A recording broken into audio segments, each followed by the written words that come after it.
We don't have an account for shabby poor folks. When I went to the bank in tattered clothes, I felt looked down upon by a bank employee named Lisa Miller, who seemed to have been recently transferred. She seemed to be an elite who was recently assigned to this bank. Has she not been informed about anything? Despite my efforts to inquire multiple times afterward, I was turned away at the door. I decided enough was enough and announced, "I'm gonna close a corporate account worth $6 billion. Upon hearing this, Jane Smith, a seasoned bank employee, approached me with a mix of surprise and curiosity to understand why. After that, the recently appointed Lisa Miller lost everything.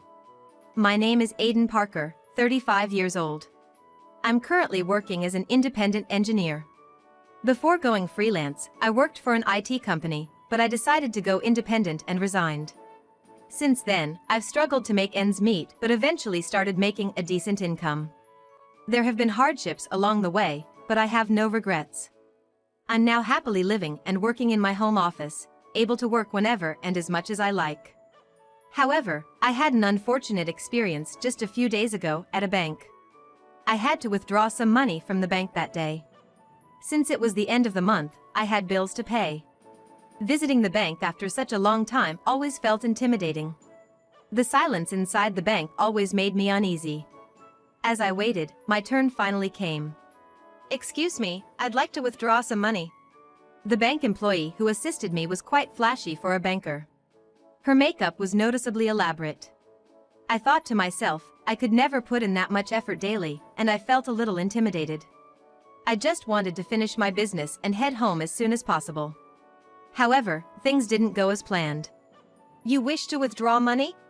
Excuse me, but do you really have an account with this bank?" "Pardon me? What do you mean?" "Well, I thought you came to borrow money or something.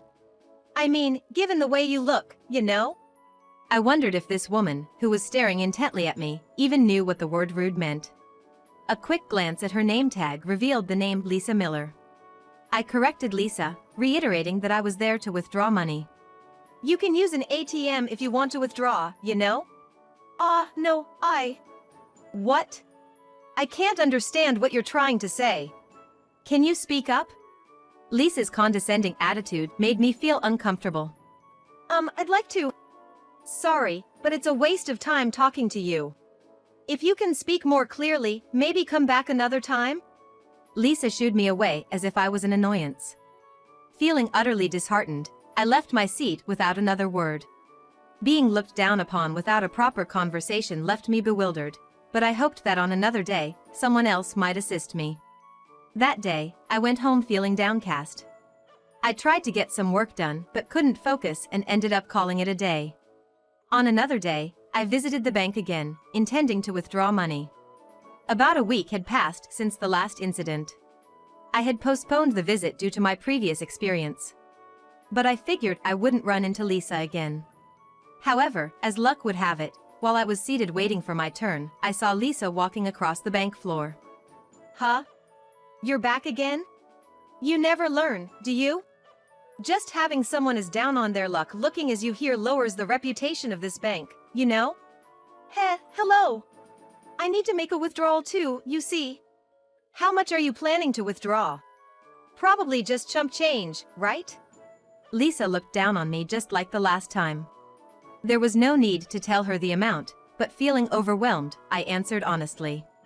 "About $15,000. $15,000? Why would someone like you need that kind of money? Are you in debt or something? Paying it back? I bet it's probably your parents' money. You know, being disrespectful to your parents like that can bring bad karma." Lisa made wild assumptions about me. While it was tedious to deny it, I didn't want to let it slide either, so I simply emphasized it was my money. Still, she looked at me with skepticism, making me wonder if standing up for myself even mattered. I mean, Lisa says I look poor, but I'm not actually struggling financially. Do I really look that pitiful? Although, I'm not particularly fashionable, and with my light makeup, I don't have the same aura as Lisa, so maybe she has a point? Talking to her makes me feel really insecure. Just when I thought of leaving, it was my turn. "Aiden?" "Oh, Mrs. Smith. I apologize, I'll be right there." I gave a nod to Lisa and quickly went over to Mrs. Jennifer Smith. Mrs. Smith is a veteran bank clerk who always assists me. She's gentle and treats everyone with kindness, never showing a bad attitude. I always felt at ease with her, so I had a fond impression of her. But to my surprise, Lisa said this to Mrs. Smith. "Mrs. Smith, you don't need to deal with people like this. She says she wants to withdraw $15,000, but who knows if she really has that much." Visibly angered by Lisa's audacity, Mrs. Smith reprimanded her. "What kind of attitude is that, Lisa? Haven't we always said this? Disrespecting clients like this affects the bank's reputation. Stop it." Yeah, my apologies. Well, I'll be off then." But ignoring Mrs. Smith's warning, Lisa just sauntered off. Mrs. Smith let out a heavy sigh after watching her leave. "I'm truly sorry about that. She was recently transferred here and has been problematic. I've heard she was considered a rising star at her previous bank, had some trust there, too." Mrs. Smith apologized with a troubled look. From her words, it seemed Lisa was quite the problematic character. Seems I had the bad luck of running into her. She seems to treat others decently, but I guess she's taken a weird dislike to you. I'm sorry you've had to experience this. I'll make sure to keep an eye on her from now on. Thank you. Mrs. Smith's words made me feel somewhat comforted. But later, another unpleasant incident occurred. However, this event would drastically change the situation. Whoa! What's with the shabby look? Wait, it's you, Aiden. Back again? And dressed like that? Lisa squinted at me. I think I made a face of distaste seeing her. I hadn't slept all night. And was wearing my usual old clothes to the bank. I was able to withdraw money last time thanks to Mrs. Smith, but today, I was here to confirm a transfer. I had a pretty big deal going on. But Lisa was once again in my way. And I hadn't even entered the bank yet. I encountered Lisa in the bank's parking lot. Being sleep-deprived, the last thing I wanted was to deal with someone as mentally draining as her. But she didn't seem to care about my situation. Coming here dressed like that, hoping for a handout? It's so naive and frankly, disgusting. Mrs. Smith is too nice, allowing poor folks like you to loiter around our bank. I'll be heading home soon. What does that have to do with anything? If someone like you, who looks poor, comes inside, our customers might get suspicious and be uncomfortable. So, leave now. Lisa smirked and smoothly said those words. I was just planning to make a quick entry in my passbook today. It shouldn't have taken much time, but just because Lisa is here, I feel hesitant. Every time I come to the bank, why do I get involved in such annoying situations? It's so depressing. I just came to update my passbook, is that okay? As I tried to walk past Lisa, she turned to me and said, We don't have accounts for dirty poor folks like you. I was utterly disgusted hearing Lisa's words and decided not to engage with her anymore. I understand. Hearing me, Lisa laughed smugly and said, You're surprisingly obedient. Were you just pretending to be rich? Maybe getting help from Mrs. Smith? You were probably here to borrow money, huh? It's embarrassing for an adult not to earn decently. I thought, she can say whatever she wants. There's no point in talking to her. Feeling defeated, Lisa looked at me with a bored expression. Aren't you gonna say anything back? Or did I hit the nail on the head? No, I just think it's pointless talking to you. Oh, really? Not being able to talk back just makes you even more pitiful. Lisa's mocking attitude was making me feel worse. I felt pathetic for not having a comeback. But I felt like anything I'd say would just give her more ammo. You seem to be mistaken. I'm not poor as you claim. I'm self-employed and work as a freelance engineer. I've never felt pathetic about myself. I'm content with my life. Is that an excuse? Poor people have to put on a brave face, otherwise, they'd feel miserable. I told you, I'm not poor. Seeing me get frustrated, Lisa narrowed her eyes and smiled triumphantly. She probably just wanted to belittle and mock someone. What a pathetic person. Even if she's wealthy, I'd rather be poor than become like her. I'm an elite. I live a luxurious life you can't even imagine. My parents are proud of me, and this bank trusts me. It's like day and night. You must be jealous? Not really, I feel sorry for you. What's the point of showing off? That's why you're ridiculed. You're probably looked down upon wherever you go. Serves you right. Lisa said loudly, followed by a loud laugh. One day, I'm gonna be the head of this bank. When I do, I'll be on the winning side. I'll be earning $600,000 a year. You, a poor person, probably can't comprehend that amount. But that's okay. It's an amount you'll never see in your lifetime. Lisa puffed out her chest with a provoking smile. All I could think was how ambitious she was. She then walked back into the bank. She probably felt relieved after saying all she wanted. On the other hand, I was filled with annoyance. Wishing to give her a piece of my mind, I shouted loudly. I'm gonna close a corporate account worth $6 billion. Huh? I've made up my mind. I can't trust a bank with someone like you working here. Lisa looked dumbfounded. But a few seconds later, she laughed. Is that a joke? Let her laugh for now. I was beyond frustrated with Lisa. I was downright flabbergasted. How could someone belittle another person like that? What kind of life must she have lived to end up this way? I left without offering any more explanation. I can't trust this bank anymore. That's what I thought, and I immediately took action. Hey! What the heck is going on? The next day, a call came to my cell phone. It was an unfamiliar number, but with some suspicion, I answered it. To my surprise, it was Lisa's voice on the other end. She sounded flustered, trying to explain something but stumbling over her words. I asked her how she knew my number, and she said she'd looked up my personal information. Is she even allowed to do that? When I asked what was so important that she had to call me, Lisa hesitated for a moment before launching into a clumsy explanation. You've got an account with $6 billion? Those words came through loud and clear. I asked her what the big deal was about that. Lisa then detailed the events that took place at the bank the previous day. Apparently, after our encounter, Mrs. Smith had called her in and gave her a serious scolding. She was told her attitude towards me was unacceptable and that it's not okay to treat people like that. But initially, Lisa didn't take it seriously. She thought it was only natural for someone looking like me to be treated that way. If I wanted better treatment, I should dress and act more appropriately. But then Mrs. Smith sternly informed her. You seem to have misunderstood something. She might say she's a freelance engineer, but she has a corporate account worth $600 million. What? No way! It's true.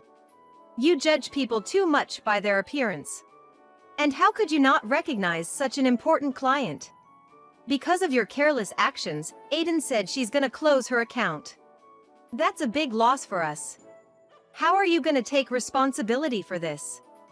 Faced with Mrs. Smith's intense rebuke, Lisa became frantic. Afraid of damaging her reputation, Lisa tried to negotiate, promising to win back the account and asking for another chance. That's why I'm asking you to reconsider and keep your account with us. Please! I promise I'll never treat you like that again. I was pretty fed up with Lisa's behavior. Why should I help Lisa after being treated so poorly by her? Just because you're asking now doesn't mean I owe you anything. I'm gonna contract with another bank, so maybe you should take responsibility for your actions. When I said that, Lisa called me cruel and the worst, but I thought she was way more out of line. From our first meeting, she judged and looked down on me, and constantly insulted me. I naturally don't want anything to do with her anymore. Just when I was about to hang up, exasperated, Lisa pleaded for one last chance and asked me to come to the bank. I decided to go to the bank to settle things with Lisa. Instead of leaving things unresolved and feeling unsatisfied, I wanted to have a clear conversation and put an end to this issue. Thank you. I'm sorry for my previous rude behavior. When I arrived at the bank, Lisa immediately rushed over and escorted me to a seat. Seeing Lisa now acting all subservient and fawning was not a pleasant sight. I just came here to settle things with you. My decision to close the account remains unchanged. When I told Lisa that, she kept apologizing profusely, sweat pouring down her face.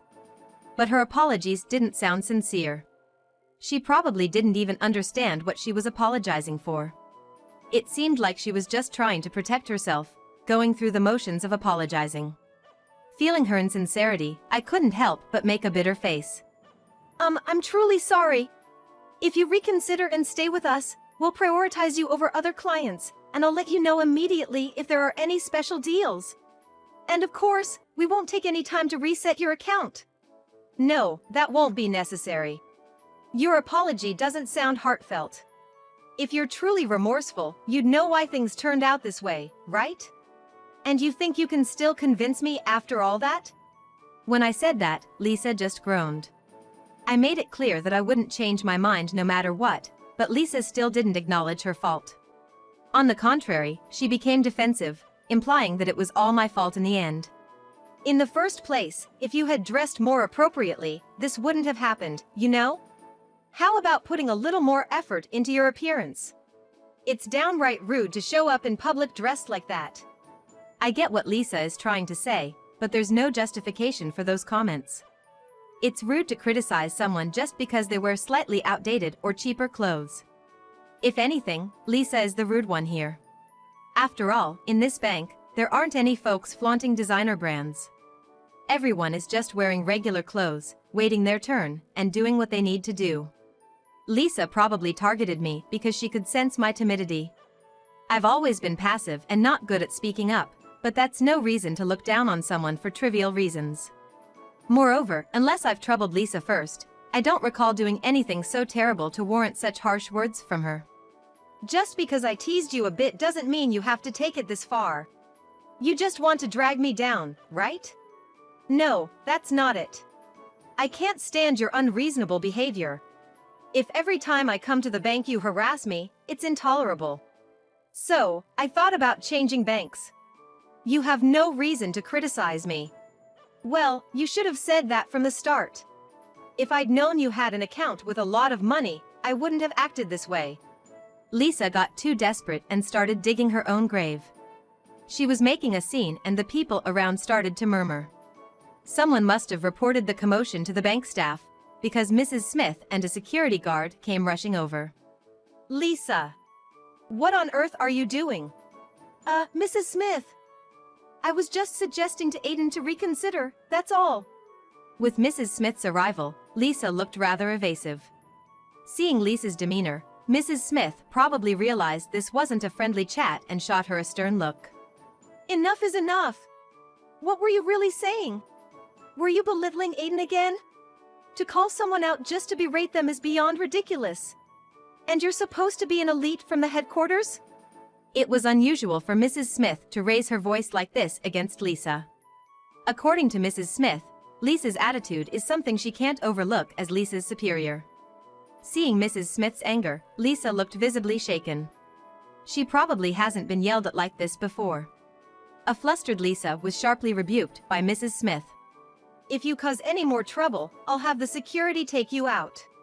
Your behavior is problematic, and I will report this to the headquarters. If they realize someone like you is ruining the bank's reputation, they'll have to act. No way! I've been working hard to become a branch manager someday. If this gets out, it'll tarnish my record. If someone like you becomes a branch manager, the bank will surely go under. Start realizing your situation and act responsibly. Tears welled up in Lisa's eyes as she looked at me. Aiden. Say something. It's your fault my life is messed up. Watching Lisa wiping away her tears and glaring at me. It's clear there's no helping her. It's the result of your actions. Maybe it's about time you accept and reflect on it. I replied coldly and headed towards the bank's exit. Lisa tried to stop me till the very end, but fearing she might become violent, the security guard restrained her and took her away. What a troublesome person. I didn't want to get involved any further, so I quickly got into my car and drove to another bank. I'll open a new business account there and start afresh. I was thinking about that while driving my car. Later on, I heard Lisa got fired at a corporate meeting. Apparently, there had been issues with Lisa's behavior for a while. She had a condescending attitude towards her subordinates and juniors, and it seems she got caught taking credit for their work. Lisa tried to fight back and somehow avoid getting fired, but it seems no one was fooled by her shallow lies. Even after being kicked out of the bank, Lisa couldn't let go of her high standard of living and even went into debt to keep up appearances. However, her debts became unmanageable, and when traditional banks wouldn't lend her money, she began borrowing from shady sources. It seems she can't lead a peaceful life anymore. I don't know where Lisa is now, but there were rumors that she fled in the night. I heard this story from Mrs. Smith. It's just a hearsay, but I couldn't help thinking that it's something Lisa might do. As for me, I'm still working as a freelance engineer. I've secured some major contracts and now have a stable income. I think it's fair to say I'm doing quite well. I've grown my business, and I'm not running the company alone anymore. I work together with a few team members, dividing up tasks. But I don't act high and mighty like Lisa. I live within my means.